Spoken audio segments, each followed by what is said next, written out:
The white mansion on the Malibu cliffs glowed brightly in the windy afternoon, like a stage set for the most sacred ceremony of one's life. White ribbons trembled in the wind, the distant sound of waves crashing against the cliffs like the heartbeat of fate. Hope stepped out of the room, her wedding dress shimmering in the late afternoon sunlight, her heart pounding with excitement. But when she opened Liam's door, everything fell apart in an instant. The image of the man she once believed was her lifeline was trembling, sweat pouring down his forehead, his hand clutching the tube of medicine, his eyes wild with addiction. It wasn't fear, but a deep horror as she realized the man before her was no longer the Liam she once loved.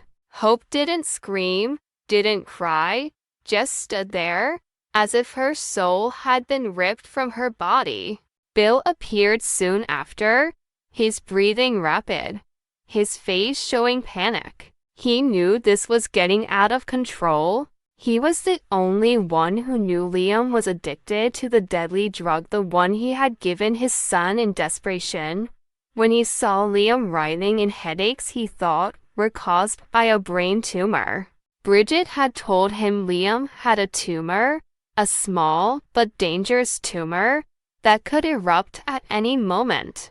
Bill couldn't bear the thought of losing his only son. He begged for Liam to sleep, to ease the pain, and then a little pill opened the door to the abyss. But when the harsh truth came out, Liam didn't have a tumor, just a misdiagnosis. The habit became a shackle. The addiction didn't stop when the pain went away. It lived on fear, on memories, on a void Liam couldn't fill. Hope stepped back, her eyes on Bill as if she were a stranger. In that moment, she understood that everything she believed was an illusion. Liam had promised to be strong, honest, and protect her from the darkness, but he was the one who kept the darkness inside, letting it grow, spread, and swallow the promises. Bill knelt beside his son, his hands shaking as he opened the bottle of pills, his voice hoarse with despair. He knew Liam was having a seizure, knew that without the pills, his son's body would convulse, his heart might stop. As the pill slipped from his hand, Liam grabbed it like a drowning man grabbing a life preserver, swallowing it quickly. His eyes glazed over, his breathing gradually evened out. Bill watched the scene and felt guilty. He saved Liam, but he also killed him bit by bit. Hope couldn't bear it. She turned away, her feet trembling as she stepped on the flower petals that lined the hallway, each step crushing a piece of her heart. In her mind, she saw the altar, the music, the waiting guests, and the ring still on the dressing table, a symbol of a life that had not even begun and had collapsed. As she opened the door and stepped outside, the sea breeze hit her face, salty and cold, as if reminding her that love cannot save someone who does not want to be saved. Bill hugged Liam, trying to reassure him, but his eyes were lost. He had thought himself a strong father, someone who could bear all his son's mistakes, but now he realized he was the one who had pushed Liam down the cliff. Regret could not be washed away by tears. The years Bill had taught Liam that men must endure, must be strong, must not be weak, had now become shackles that prevented Liam from admitting his own collapse. He had taught his son how to hide his pain, and now Liam was dying because of it. As Hope walked down the empty aisles, her wedding dress swept across the floor, the last golden sunlight falling on her hair like ashes. Will, her younger son, ran after her, clutching at the hem of her dress, his eyes filled with fear. The boy didn't understand what was happening, only that his mother was crying. His father had collapsed, and his grandfather was kneeling on the floor like a madman. Hope bent down, put her hand on his hair, but said nothing. Perhaps in that moment, she knew she had to leave, not just to save herself, but to save her innocent child from a toxic legacy that was being passed down from generation to generation. Night fell, the mansion now in darkness, and Liam's gasping breath. Bill sat alone in his room, the light from the small lamp casting a guilty face. He thought of Bridget, of the day the doctor told him Liam had a tumor, and he himself had shouted that he would pay any price to save his son. Now he realized that price was the soul of the whole family. Liam slept in a coma, sweat falling down his forehead, reflecting the light like drops of blood. Bill wanted to call Hope, wanted to apologize, but the phone fell from his hand when he realized he had nothing more to say. Apologies are never enough to save someone, especially when the pain has become a habit. Hope drove out of Malibu, the headlights reflecting off the rearview mirror, where the image of Liam hunched in the darkness still haunted her. She had believed that love could heal everything, but now she understood that some wounds needed more than medicine, only the truth. And the truth, however cruel, was the only thing that could save the human soul from decay. On the winding coastal road, Hope saw the sea as black as the abyss of her own soul. She didn't know if she had the strength to turn back, or if she would let everything burn away. In the cold room, Liam opened his eyes, looking up at the ceiling as if looking into an alien world. He heard the waves, the wind, but there was only one sound in his head: Hope's footsteps. He wanted to stand up, to run after her, but his legs felt heavy as if chained. He knew he had lost everything, not because the disease didn't exist, but because of his own weakness. In the darkness, Bill looked at his son. His eyes filled with tears. He understood that no wedding, no engagement ceremony could save a soul addicted to its own pain.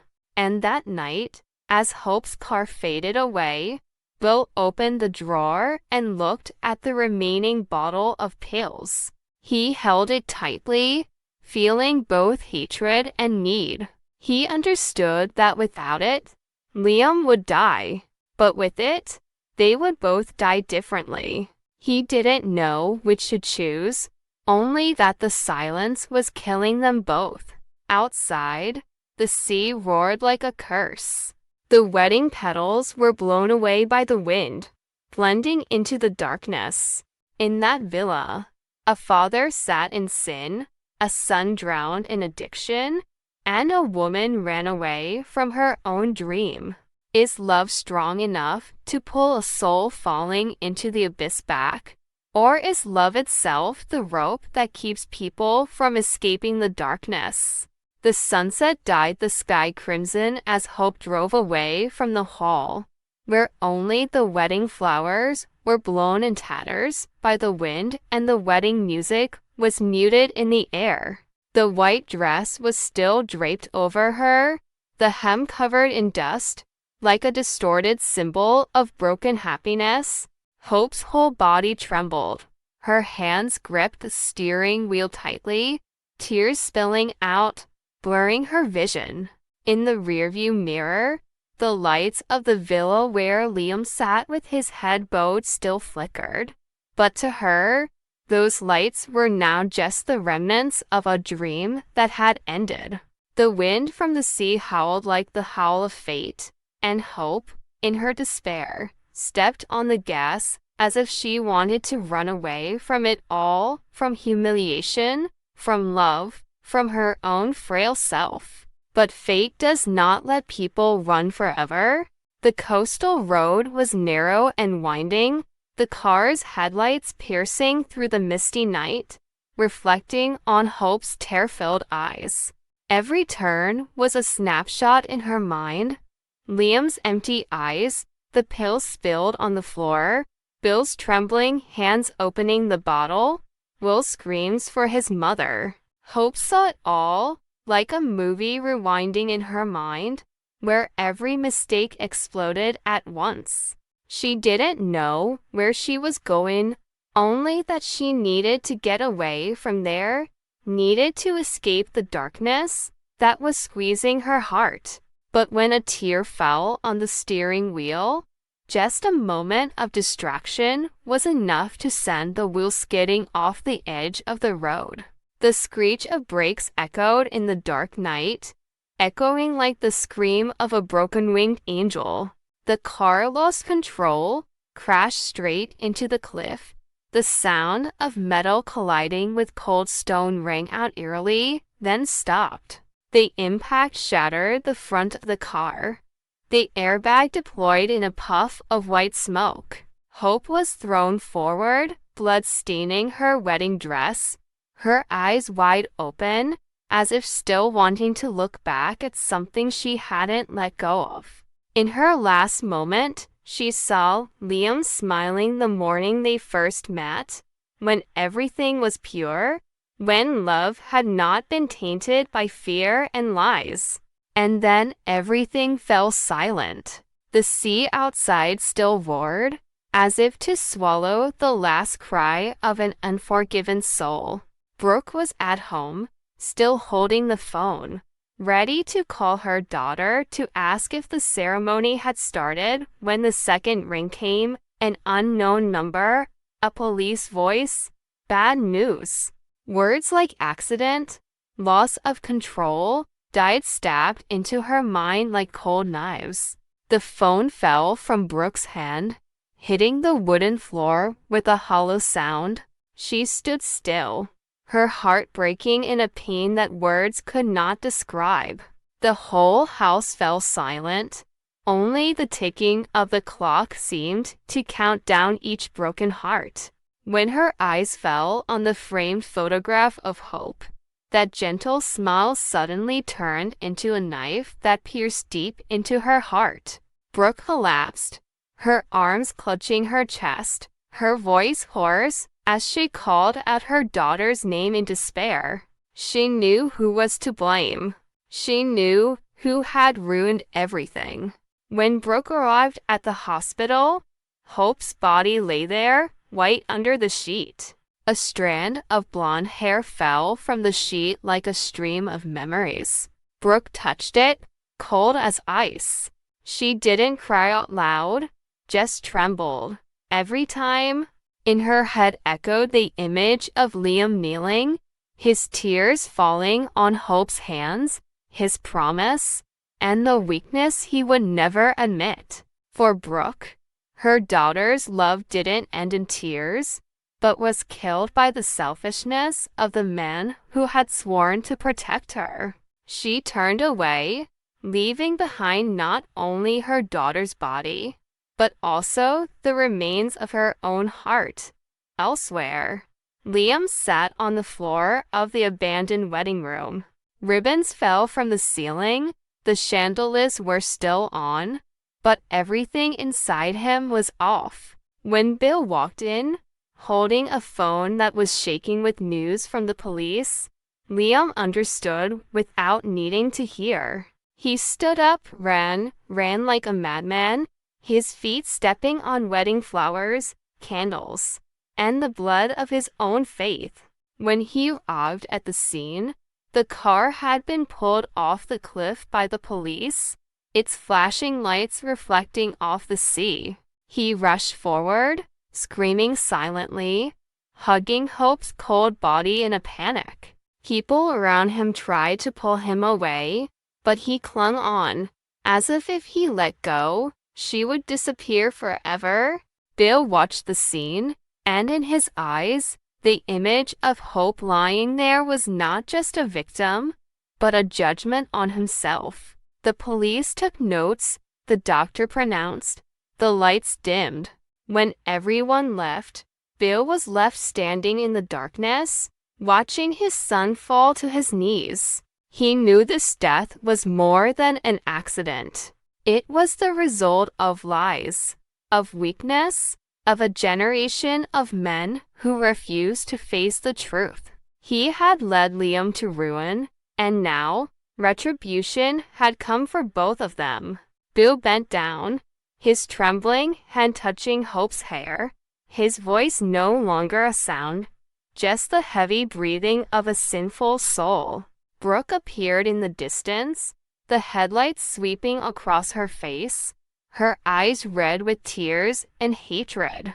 When she saw Liam holding her daughter's body, she could not control herself. In that moment, all compassion vanished, leaving only the instinct of a mother who had lost a child.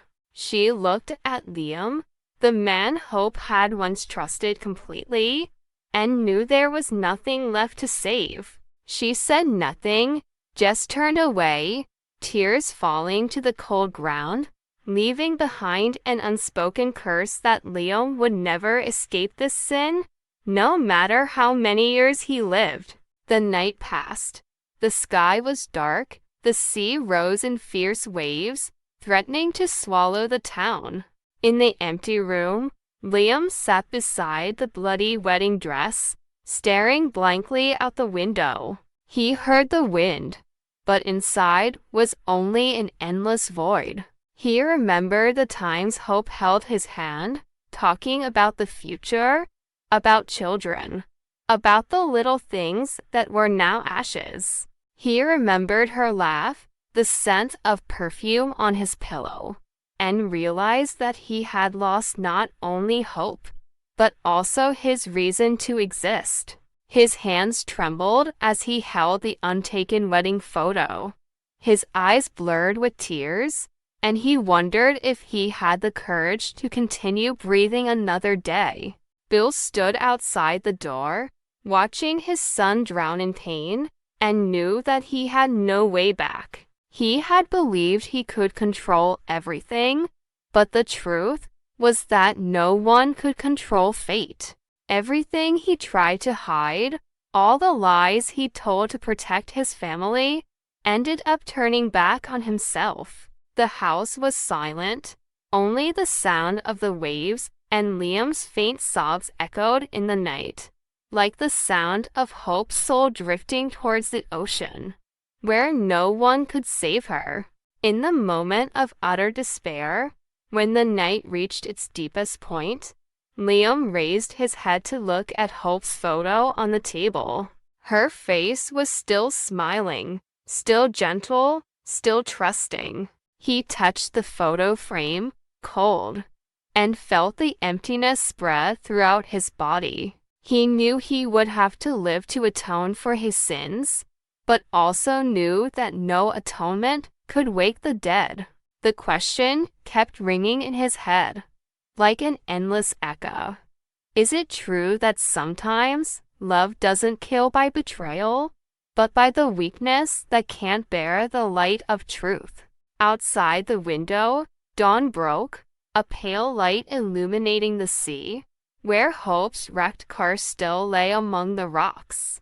Waves lapped, the wind blew, and somewhere, a white veil drifted across the water, reflecting the pale light of the early morning sun, like her soul drifting away, leaving behind the living, but dead. In her heart,